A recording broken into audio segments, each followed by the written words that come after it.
ये लीजिए मैडम, आपका पार्सल। और मुझे फटाफट पेमेंट कर दीजिए, मुझे अपनी वाइफ को हॉस्पिटल लेके जाना है। भैया भाभी, क्या हुआ मैडम? एक मिनट भैया, मैं कैश लेके आती हूँ। रजत, जल्दी से बाहर आओ। कहाँ चलना है? तुम चलो सही, तुम्हें कुछ दिखाना है। क्या दिखाना है? बाहर ना तुम्हारे भैया भाभी आए हैं। भैया भाभी को देखा है, पर वो तो गाँव में ना। मैं सच कह रही हूँ, मैंने कुछ जोमेटो से ऑर्डर किया था और वो डिलीवरी लेकर ना तुम्हारे भैया आए हैं। तुम जल्दी चलो ना मेरे साथ। चलो। भैया भाभी आप यहाँ पे, और भैया आप डिलीवरी का काम कर रहे हो? अरे रजत तुम? आप अंदर आओ। अरे आप अंदर आओ।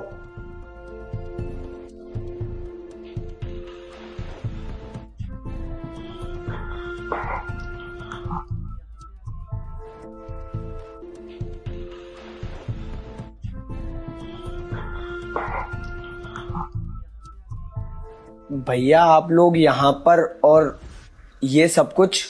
क्या बताऊं रजत तुम्हें, तुम्हारे जाने के बाद सब कुछ बदल सा गया। सच कहूं तो माँ और बाबूजी इस दुनिया में नहीं रहे। बाबूजी भी तुम्हारे जाने का सदमा बर्दाश्त नहीं कर पाए। वो दिन ब दिन बीमार होते चले गए और मैंने भी उनके बड़े से बड़े हॉस्पिटल में इलाज करवाया। जितना पैसा बनता था सब लगाया, पर ऊपर वाले को कुछ और ही मंजूर था। बापूजी हमें छोड़ के चले गए। बाबूजी के जाने के बाद माँ भी बहुत परेशान रहने लग गई। एक तो माँ और बाबूजी ने तुम्हें, तुम्हारी बीवी को घर से निकाल दिया। मैं मानता हूँ कि तुम्हारे साथ बहुत गलत हुआ, पर तुम लोगों के जाने के बाद वो तुम्हारे बारे में ही सोचते रहते थे कि उनका छोटा बेटा क्या कर रहा होगा, उनकी बहू क्या कर रही होगी। मैंने उनको बहुत समझाने की कोशिश की, पर मैं क्या ही कर सकता था। आपने तो मुझे कॉल तक नहीं किया। कम से कम आपको मुझे कॉल तो करना चाहिए था ना। माँ बाबूजी गुजर गए और मुझे खबर तक नहीं है। हम तो उनकी खुशी के लिए घर छोड़कर आए थे ना, क्योंकि उन लोगों की इज्जत जा रही थी। क्योंकि मुझे यही सही लगा कि हम दोनों को अलग हो जाना चाहिए, क्योंकि हम दोनों एक दूसरे से प्यार करते थे, लव मैरिज करना चाहते थे ना। और ये बात कोई समझने को राजी ही नहीं था, और हमें यही सही लगा कि हम दोनों अलग ही हो जाएं।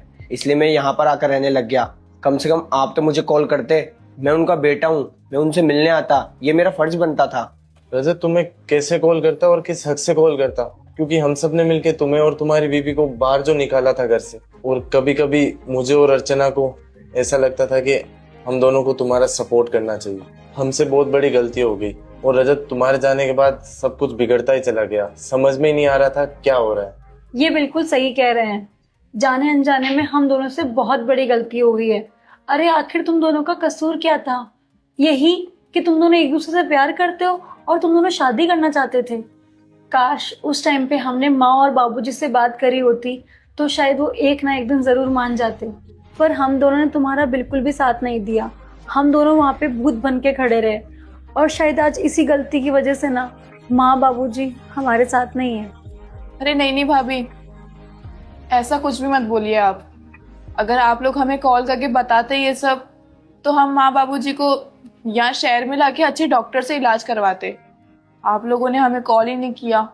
हम लोग तो ये सोच में थे कि एक ना एक दिन सब कुछ सही हो जाएगा, और आप लोग हमें आगे से कॉल करके बुला लोगे। हम लोग आगे से कॉल कर नहीं सकते थे, क्योंकि आप तो जानते हो ना माँ बाबूजी का गुस्सा कैसा है। हमारी कभी हिम्मत ही नहीं हुई। हाँ, हम दोनों भी यही सोच में थे कि एक दिन सब कुछ सही हो जाएगा।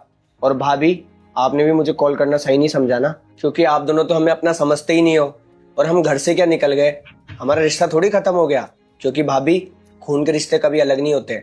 और हाँ, सबसे बड़ी गलती तो मेरी थी जो मैंने लव मैरिज करी।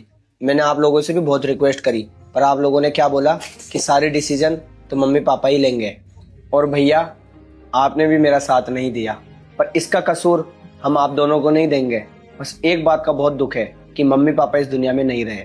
हम इस दुनिया में सब कुछ खरीद सकते हैं, पर एक माँ बाप का साया वो हम कभी नहीं खरीद सकते। और आप खुद देखो, मैंने कभी नहीं सोचा था कि आप दोनों मुझे इस हालत में मिलोगे। और गांव में अपनी बहुत सारी जमीन है, फिर आप दोनों की ऐसी हालत क्यों हुई? देखो रजत, जैसे कि तुम्हें बताया मैंने, बापूजी के इलाज में सारी जमीन बिक चुकी है। अब एक जमीन जो पड़ी है, जो कि तुम्हारे नाम है। मैं ये नहीं चाहता कि तुम ये सोचो कि बड़े भाई ने छोटे भाई के साथ गद्दारी की है। तभी मैंने और अर्चना ने सोचा कि